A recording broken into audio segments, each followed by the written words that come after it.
started September of 2019 when I started playing Roblox. But right after, I started coding games. People who don't know what Discord is, it is basically like a modern chat app where it's simply just gonna code the bot. A chat bot is something you can give an input and then comes back to you as something.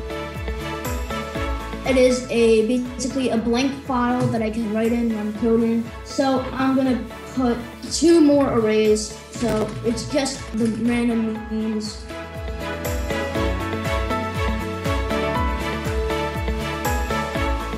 So we're gonna have to send the file with the meme command, await, define input again, channel, dot send, files to Discord. So discord.file.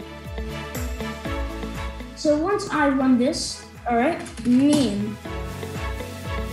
I think it's time I'm gonna put randomness into this. Now it is going to be random. So meme.